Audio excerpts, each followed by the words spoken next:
एक बार भगवान शिव के सेवक ने कहा, हे प्रभु, आप तो दिन भर मूर्ति बनकर खड़े रहते हैं। एक दिन मुझे आपकी जगह खड़े होने दीजिए, आप आराम से घूम आइए। शिव जी मुस्कुराए और बोले, ठीक है, लेकिन एक शर्त है। मंदिर में जो भी आए और जो कुछ भी कहे, तुम्हें बस सुनना है, जवाब नहीं देना है।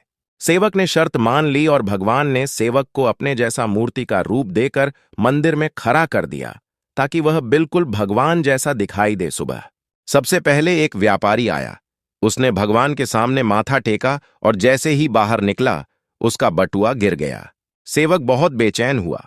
मन किया व्यापारी को आवाज देकर बटुआ लौटा दे, लेकिन भगवान की शर्त याद कर चुप रहा। कुछ देर बाद एक गरीब आदमी आया। उसने भगवान से कहा, हे प्रभु, मेरे बच्चे भूखे हैं, कुछ मदद कर। तभी उसकी नजर बटुए पर पड़ी। उसने भगवान को धन्यवाद दिया और बटुआ उठाकर चला गया।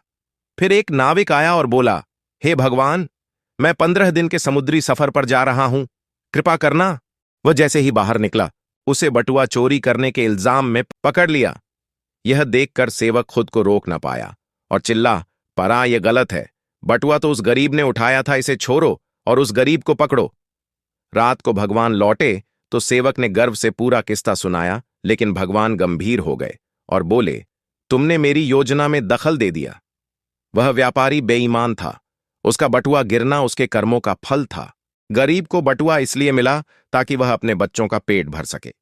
और जहां तक नाविक की बात है, तो उसका जहाज में डूबने वाला था। पुलिस द्वारा पकड़ा जाने से उसकी जान बच जाती है, लेकिन तुम्हारे बोलने से अब गरीब जेल चला गया और सब गड़बड़ हो गया। फिर भगवान बोले, सेवक, याद रखो, जो कुछ भी होता है उसमें मेरी योजना होती है। तुम्हारी नजर सिर्फ उस पल की सच्चाई देखती है, लेकिन मैं संपूर्ण समय और कर्मों को देखता हूं। हर हर महादेव।